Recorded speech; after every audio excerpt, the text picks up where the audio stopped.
Hello students, कैसे हैं सब लोग? बढ़िया।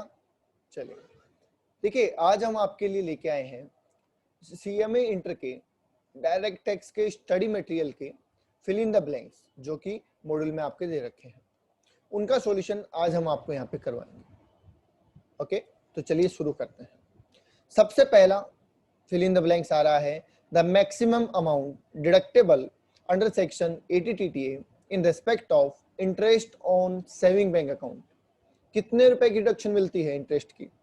तो आंसर हो जाएगा आपका 10,000 रुपीज।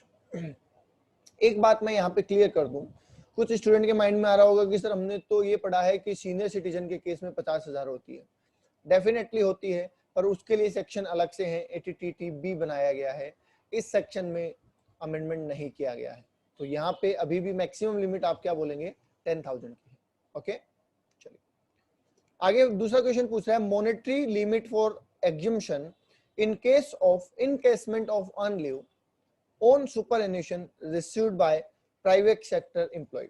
मतलब एक प्राइवेट एम्प्लॉय को जब लीव इनकेसमेंट मतलब छुट्टियों के बदले पैसा मिलता है, तो उसमें से मैक्सिमम कितना अमाउंट टैक्स फ्री होता है? आपको याद है 3 पॉइंट्स आप लिखते हैं, 3-4 पॉइंट सब चीजों में, ग्रेचुटी में, लीव इनकेसमेंट में, रिटेंचमेंट कॉम्पनसेशन में।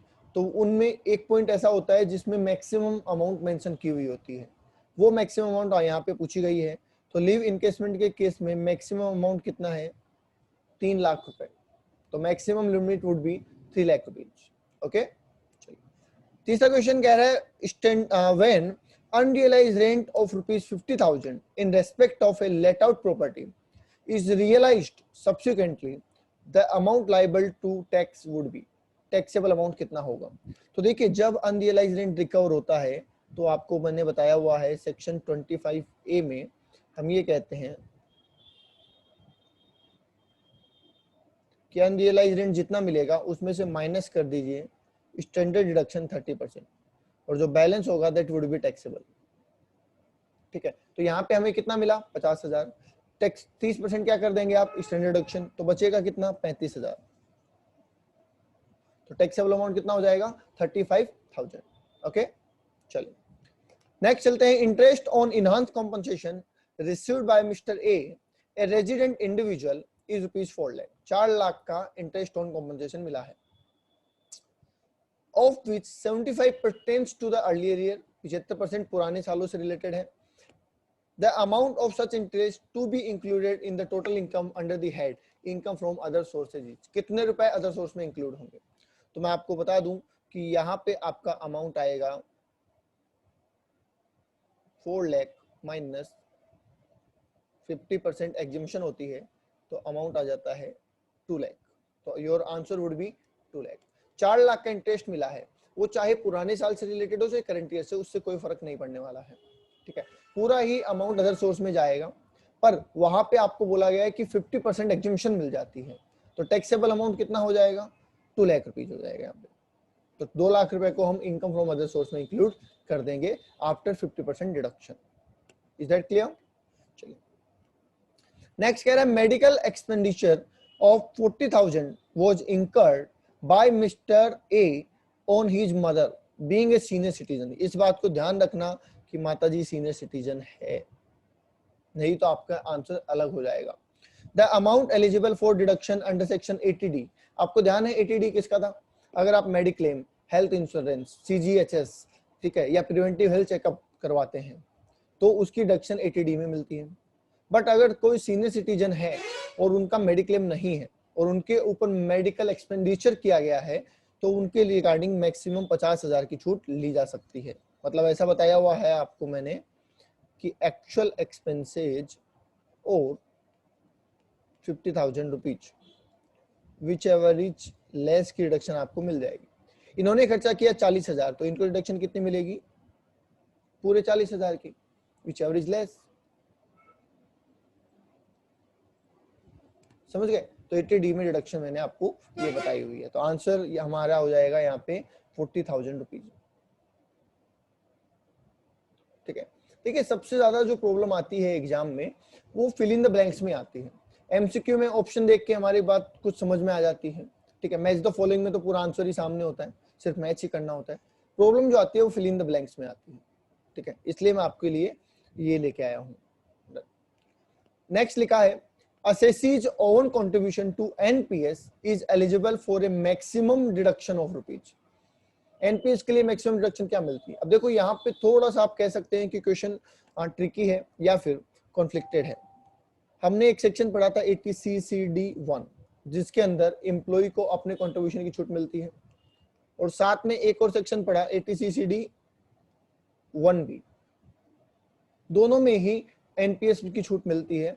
फर्स्ट प्रायोरिटी यहां रहती है, यहां एक्चुअल और 10% ऑफ सैलरी है, ठीक है, विच एवर इज लेस, और जो अमाउंट बच जाता है उसके लिए यहाँ पे है एक्चुअल और 50,000 rupees, which ever is less, ठीक है। तो यहाँ पे जो पूछा गया, देखो रुपीज टर्म्स में पूछा गया है, तो हम ये जूम करके चल रहे हैं या ये इंटरप्रिटेशन हम कर रहे हैं कि हमसे ये वाला पूछा गया है। तो मैक्सिमम छूट कितनी मिलेगी भाई? तो आप बताएंगे 50,000 की मिलेगी। Maximum deduction is 50,000 rupees under section 80CCD1B। Okay, चलिए नेक्स्ट चलते हैं question number 7। Any payment received from an account open under Sukanya Samriddhi scheme rules 2014 is exempt. अगर आप बच्ची के नाम पे अकाउंट खुलाते हैं, उसमें कुछ पैसा डिपॉजिट करते हैं, तो 80C में आपको उसकी डिडक्शन मिलती है, और जब वो पैसा मिलता है तो वो पैसा फुल्ली टैक्स फ्री होता है, ठीक है। तो हम यहाँ पे लिखेंगे इज एग्जम्प्ट, ये एग्जम्प्ट है। ओके, चलिए नेक्स्ट चलते हैं क्वेश्चन नंबर 8 पे। क्वेश्चन नंबर 8 कह रहा है the amount of deduction towards health insurance premium paid by an individual not being a senior citizen नहीं है, तो वो कितने रुपए की डिडक्शन ले सकता है? हेल्थ इंश्योरेंस में कितने रुपए की डिडक्शन ले सकते हो आप? 25,000 रुपए की, 25,000 की। अगर सीनियर है तो 50,000 रुपए, अदरवाइज 25,000 रुपीज, ठीक है, सीधा क्वेश्चन था। The company incorporated outside India is said to be resident in India if place of effective management is situated, ठीक है। देखो रेजिडेंशियल स्टेटस में आपको बताया हुआ है कि एक इंडियन कंपनी जो होती है वो तो हमेशा ही रेजिडेंट होती है, पर फॉरेन कंपनी को हम रेजिडेंट तब मानेंगे जब उसका इफेक्टिव कंट्रोल एंड मैनेजमेंट कहाँ हो? इंडिया में सिचुएटेड हो। तो यहाँ पे हमने लिख दिया a place of effective management is situated in India, ठीक है। चलिए question number 10। A foreign company is liable to surcharge at 5% if total income exceed कितना? 10 करोड़। क्योंकि देखिए फॉरेन कंपनी के लिए दो रूल हैं, अगर 1 करोड़ से ज्यादा इनकम एक्सीड करती है तो 2%, और 10 करोड़ से ज्यादा एक्सीड करती है तो 5%, ठीक है। ये सरचार्ज की रेट हो जाती है। यही इंडियन कंपनी के लिए 7% और 12% होती है। तो हमसे ये पूछा गया है 5%, तो हम लिखेंगे 10 करोड़ से ज्यादा अगर इनकम है, टोटल इनकम, तो 5% की रेट से सरचार्ज लगेगा फॉरेन कंपनी पे, ठीक है। क्वेश्चन को ध्यान से समझना जरूरी है, अदरवाइज आंसर गलत हो जाएगा। Okay, a zero coupon bond, okay, चलिए 11th क्वेश्चन कह रहा है a zero coupon bond is long term capital asset if it is held for more than, कितने महीने से ज्यादा होल्ड करें कि ये लॉन्ग टर्म हो जाएगा? तो हम कहेंगे 12 मंथ्स। देखिए किसी भी एसेट के लिए 36 मंथ्स होता है, लिस्टेड शेयर्स के लिए 12 मंथ्स होता है, अनलिस्टेड शेयर के लिए 24 मंथ होता है, और जीरो कूपन बॉन्ड के लिए स्पेशली बताया हुआ है 12 महीने होता है, 12 मंथ्स। अगर 12 महीने से ज्यादा होल्ड किया तो लॉन्ग टर्म, 12 महीने तक होल्ड किया तो शॉर्ट टर्म। ओके, चलिए आगे चलते हैं question number 12। Maximum amount of exemption under section 10(10)(c) of the income tax act 1961 in respect of compensation received for voluntary retirement. मतलब वीआरएस में मैक्सिमम कितना अमाउंट टैक्स फ्री है, ये पूछ रहे हैं, कितना अमाउंट एग्जम्पशन है? तो जाहिर सी बात है 5 लाख रुपए। लीव एंगेजमेंट में 3 लाख है, वीआरएस और रिटेंचमेंट में 5-5 लाख रुपए है। ओके, चलिए फिर आ रहे हैं 13 क्वेश्चन पे। Mister A senior citizen has total income of ₹8 lakh earn by way of interest from secured debenture. कहां से मिला है? इंटरेस्ट फ्रॉम सिक्योर्ड डिबेंचर, ठीक है। The amount of advance tax payable by him, advance tax कितना बनता है ये पूछा आपसे, ठीक है। तो बता सकते हैं कितना बनता है? तो आंसर हो जाएगा बेटा इसका नील, कोई एडवांस टैक्स नहीं बनता। आप पूछेंगे सर क्यों नहीं बनता? वो इसलिए नहीं बनता बेटा कि हम निकालेंगे टैक्स जो भी आएगा, माइनस करेंगे हम टीडीएस जो भी होगा, और बचेगा उसके हिसाब से हमारा क्या निकलेगा? एडवांस टैक्स निकलेगा। पर आप जानते हैं लिस्टेड शेयर से अगर इंटरेस्ट मिला है तो टीडीएस तो कटा होगा, टीडीएस तो क्या हुआ होगा? कटा होगा, ठीक है। तो आप पहले ये देख लो टैक्स कितना बनता है आपका 8 लाख पे, आप ये देख लो 8 लाख पे टैक्स कितना बनता है। तो 8 लाख पे टैक्स आप निकालेंगे तो देखिए अप्रोक्स आएगा ये आपका सीनियर है ना, तो 3 लाख तक तो कुछ नहीं लगेगा। 2 लाख पे लग जाएगा 5% मतलब 10,000, और 3 लाख पे लग जाएगा, बाकी जो बचा हुआ 3 लाख है उसके ऊपर लग जाएगा 20%, तो ये हो जाएगा 60 और 10 70,000 रुपए का टैक्स बनेगा, ठीक है। और इसमें आप जोड़ देंगे 4% HEC, जबकि 10% टीडीएस कटा होगा आपका, मतलब 80,000 का टीडीएस कटा होगा। तो इसका मतलब रिफंड ही बनेगा आपका, आपका क्या बनेगा? रिफंड बनेगा, टैक्स पेबल बनेगा ही नहीं, इसलिए कोई एडवांस टैक्स पे करने की लायबिलिटी आपके ऊपर नहीं है, ये बात ध्यान रखना, ओके। कोई एडवांस टैक्स पे करने की लायबिलिटी नहीं है। नेक्स्ट चलते हैं question number 14। A partnership firm will be treated as non resident, non resident कब मानेंगे उसको? Only if the dash of the control and management its affairs is situated outside India. देखो मैंने आपको बता रखा है कि अगर कोई पार्टनरशिप फर्म होली और पार्टली इंडिया में ऑपरेट हो रही है तो वो रेजिडेंट हो जाएगी, पर अगर पूरा का पूरा इंडिया से बाहर है तो उसको हम क्या कहेंगे? Non resident. तो हम यहाँ पे वर्ड यूज कर सकते हैं according to language, whole of the control and management of its affair is situated outside India। पूरे के पूरे अफेयर्स उसके इंडिया से बाहर हैं तो हम उसको इंडिया में नॉन रेजिडेंट कहेंगे, ओके। चलिए आगे चलते हैं, क्वेश्चन नंबर 15 पे चल लेते हैं। An employee of partnership firm is treated as specified employee if the income under the head salary excluding non monetary perquisites exceeds. कितने रुपए से ज्यादा उसकी सैलरी होनी चाहिए कि वो स्पेसिफाइड एम्प्लॉय की कैटेगरी में आ जाए? तो it would B 50,000 rupees. 3 condition बताई हुई है, डायरेक्टर ऑफ द कंपनी, जो कंपनी में सब्सटेंशियल इंटरेस्टेड हो, और तीसरा जिसकी मॉनेटरी इनकम 50,000 से ज्यादा हो। ये 3 लोग स्पेसिफाइड एम्प्लॉय की कैटेगरी में आते हैं। तो यहाँ पे अमाउंट आ जाएगा 50,000 रुपए। चलिए क्वेश्चन नंबर 16 देख लेते हैं। The maximum amount of retrenchment compensation exempted under section 10(10)(b) in the hands of a person when received from a private scheme not approved by the board। ठीक है, मतलब वही सिंपल सी बात है कि प्राइवेट कंपनी में अगर आपको कॉम्पनसेशन मिला है, प्राइवेट कंपनी में अगर आपको कॉम्पनसेशन मिला है तो कितना अमाउंट टैक्स फ्री होगा? तो यहाँ पे भी वही आंसर है 5 लाख रुपए, अभी तो बताया था आपको।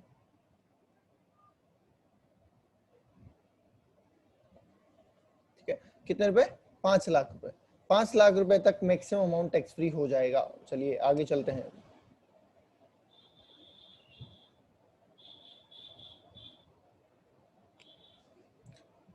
नेक्स्ट कह रहा है 17 question. In the case of a payee not having PAN for whom tax is to be deducted at the source under section 194A। किसी का टीडीएस कटना था 194A में, पर उसके पास पेन नंबर नहीं है, तो द रेट ऑफ एप्लीकेबल, कितनी रेट से टीडीएस कटेगा? बताया हुआ है आपको कि अगर कोई पेन नंबर फर्निश नहीं करता है तो 20% और actual rate whichever is higher उससे कटता है। यहाँ पे एक्चुअल रेट कितनी है? यहाँ पे 10% और 20% अगर पेन नहीं है तो विच एवर इज हायर तो वो हो जाएगी 20%। तो 20% की रेट से टीडीएस कटेगा, ओके। चलिए question number 18। Interest payable to a partner by a firm shall not exceed कितने परसेंट से ज्यादा नहीं होना चाहिए, ये लिमिट कहाँ दे रखी है, कितने परसेंट से ज्यादा अलाउड नहीं है, 40B में बताया हुआ है कि 12% से ज्यादा का इंटरेस्ट अलाउेबल नहीं है पार्टनरशिप फॉर्म में। ओके, चलिए क्वेश्चन नंबर 19 देख लेते हैं। चैप्टर 6A डिडक्शन, अब आपको बताना है बीच में क्या आएगा, सेल आएगा या सेल नोट भी आएगा। Be allowed in respect of income from long term capital gain, तो हम कहेंगे सेल नोट। सेल नोट हम क्या कहेंगे, सेल नोट। आपको बताया हुआ है कि कुछ इनकम ऐसी है जैसे कि LTCG है, HTCG 111A है ना, LTCG 112A है, ठीक है, कैजुअल इनकम है, इनमें से डिडक्शन नहीं मिलती है, तो यहाँ पे भी हम लिखेंगे sale not allowed from LTCG, LTCG में से डिडक्शन नहीं मिलेगी।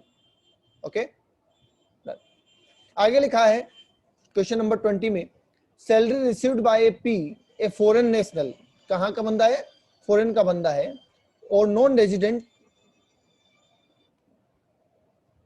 एक सेकेंड होल्ड कीजिएगा।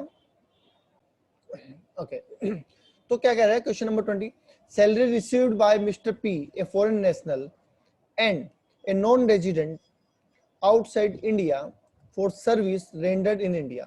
देखिए ये जो लाइन है ना, आपको ये पकड़नी है,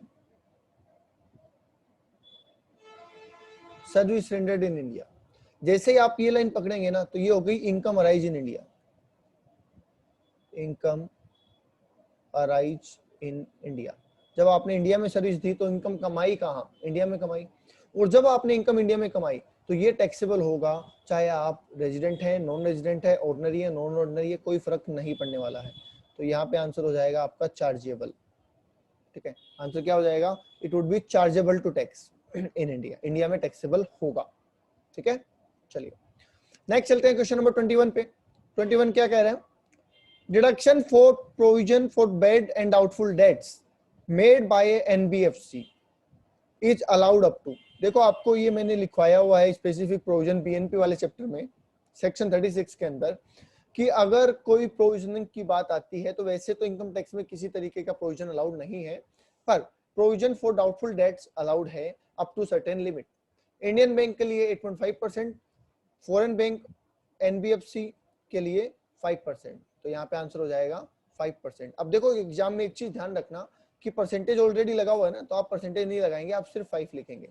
ठीक, ये आप ध्यान रखना, मैंने समझाने के लिए लगाया है। डन। नेक्स्ट कह रहे हैं section question number 22, Z awarded 3 contract, Z को 3 कॉन्ट्रैक्ट मिले हैं फॉर रिपेयर वर्क के लिए, एक 21,000 का है, दूसरा 23 का है, तीसरा 30 का है रेस्पेक्टिवली टू एल लिमिटेड। ठीक है, जेड ने दिए एल लिमिटेड को 3 कॉन्ट्रैक्ट। ठीक है, Z limited is required to deduct TDS, क्या जेड लिमिटेड को TDS काटना रिक्वायर्ड है, तो सेक्शन लगता है यहाँ पे 194C, जो कहता है कि सिंगल कॉन्ट्रैक्ट है और वो 30,000 से ज्यादा है, 30,000 नहीं 30,000 से ज्यादा है, और अगर मल्टीपल कॉन्ट्रैक्ट है और वो 1 लाख रुपए से ज्यादा है तो इन दैट केस TDS काटना पड़ेगा। पर यहाँ पे आप देखेंगे कोई भी सिंगल कॉन्ट्रैक्ट 30,000 से ज्यादा नहीं है, और सबको अगर मिला दें तो ये अमाउंट होता है आपका 74,000, वो भी 1 लाख से ज्यादा नहीं है, तो हम कहेंगे नॉट रिक्वायर्ड, TDS काटने की जरूरत नहीं है। समझ गए? आगे चले, चलिए question number 23, in case of slump sale of any undertaking indexation benefit नहीं मिलता, नॉट अलाउड। स्पेशली बताया हुआ है आपको कि कुछ चीजों के लिए इंडेक्सेशन नहीं होता, जैसे सिक्योरिटी डिबेंचर्स एंड सिक्योरिटीज का नहीं होता है, ठीक है, डेप्रिशिएबल एसेट का नहीं होता है, नॉन रेजिडेंट का जब हम टैक्सेशन करते हैं तो इंडेक्सेशन नहीं होता है, स्लम सेल में नहीं होता है, क्योंकि स्लम सेल में जो हम कॉस्ट ऑफ एक्विजिशन लेते हैं वो होती है नेटवर्थ, और नेटवर्थ तो ऑलरेडी आज की वैल्यू है, लास्ट ईयर की लास्ट डेट की वैल्यू है, इसलिए उसका इंडेक्सेशन करने की जरूरत नहीं है। Okay, question number 24, amount received under keyman insurance policy including bonus thereon is exempted income या इनकम। इनकम है, इट्स नॉट एग्जेम्प्टेड इनकम, ये इनकम है, ठीक है। ओके 24 कह रहा है 24 तो कर लिया। 25 कह रहा है एग्जम्पशन अंडर सेक्शन 1032। याद है 1032 किसका था? क्लबिंग के चैप्टर में पढ़ा था कि अगर किसी बच्चे की इनकम पेरेंट्स की इनकम में क्लब होती है तो पेरेंट्स को हर बच्चे के लिए 1500 रुपए तक की एग्जम्पशन मिलती है। तो देखिए क्या कह रहे हैं, exemption under section 1032 in respect of income of minor child included in the hands of assessee under section 64(1)(a) is restricted to 1500 पर चाइल्ड, 1500 रुपए पर चाइल्ड तक की मिलती है। ओके चलिए आगे चलते हैं।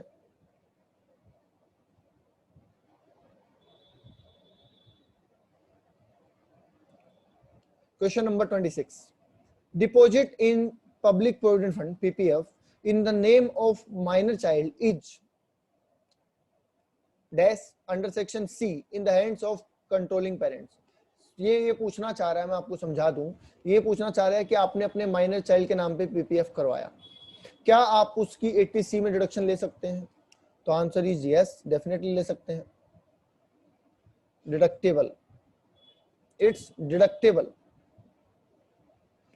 Under section 80C in the hands of controlling parent. जो पेरेंट्स के पास कस्टडी है या जो पेरेंट उसको मेंटेन करता है माइनर चाइल्ड को, जो उसके लिए पीपीएफ में पैसा डिपॉजिट करवा रहा है, वो 80C में डिडक्शन क्लेम कर सकता है। तो डिडक्टेबल हम लिख देंगे।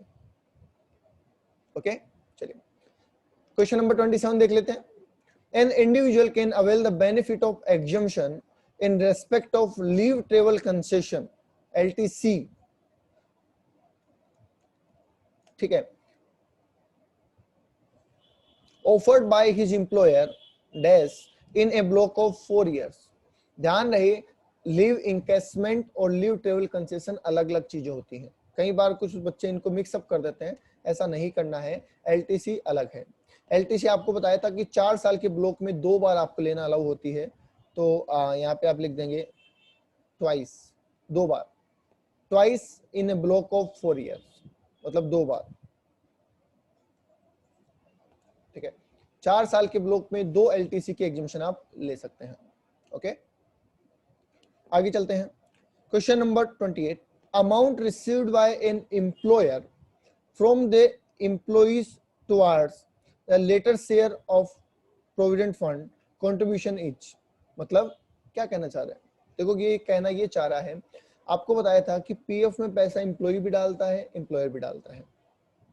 एम्प्लॉय का पैसा एम्प्लॉयर कंट्रीब्यूट करता है, वो क्या करता है, पहले एम्प्लॉय की सैलरी में से पैसा डिडक्ट कर लेता है, पहले एम्प्लॉय की सैलरी में से पैसा डिडक्ट कर लेता है और उसके पास उस पैसे को उसके प्रोविडेंट फंड में जमा करवा देता है।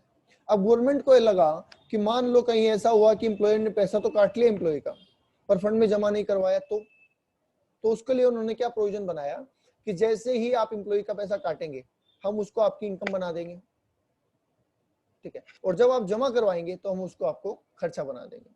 तो इसलिए यहाँ पे बोला गया है कि जब आप एम्प्लॉय का कंट्रीब्यूशन काटते हैं उसकी सैलरी में से ताकि बाद में आप उसके फंड में डाल सकें, तो उस टाइम पे वो आपकी इनकम मानी जाती है। At the time of deduction that would be treated as income of the employer.